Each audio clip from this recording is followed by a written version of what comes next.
দোষর, আপনারাও সন্ত্রাসীদের দালাল। আমরা লীগের সন্ত্রাসীদের সঙ্গে একসঙ্গে ক্লাসে বসবো না।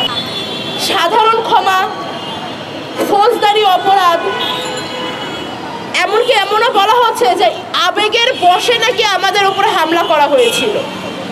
আবেগের বশে কি কখনো একটা মানুষকে মেরে মাথা ফাটিয়ে দেওয়া যায়?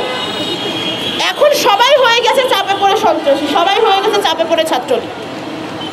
কিন্তু এই ছাত্রলীগের ছত্রছায়াতে একজন যখন 5 বছর 6 বছর হলে থাকে, সেখানে গেস্ট রুম করে ছেলেদের উপর অত্যাচার করায়, আর মেয়েদের হলগুলোতে পুনর্বাসনের নামে যে বর্তমানে কি চলছে, মেয়েদের হলগুলোতে ছাত্রলীগের নেত্রীরা ছিল মা বাপের মতো। লিটারালি একটা মেয়ে ওদের বিরুদ্ধে কথা বলতে পারতো না, যাদেরকে পলিটিক্যাল ফ্লোরে ওরা রাখতো।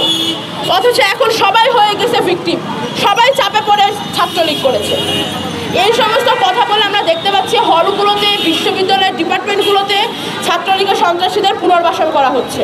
আমরা বলতে চাই, যারা এই সময় ব্যক্তিগত সম্পর্ক বা অন্য কোনো ধরনের লেনদেন বা আতাতের কারণে লীগের সন্ত্রাসীদের পুনর্বাসনে সাহায্য করছেন, আপনারাও লীগের দোষর, আপনারাও সন্ত্রাসীদের দালাল, আপনারাও সন্ত্রাসীদের চামচা। আপনাদের এই চামচামি, এই দালালির কারণে মেয়েরা কেন বিশ্ববিদ্যালয়ে বহুদিন কেউ কোনো বিচার পায় নাই।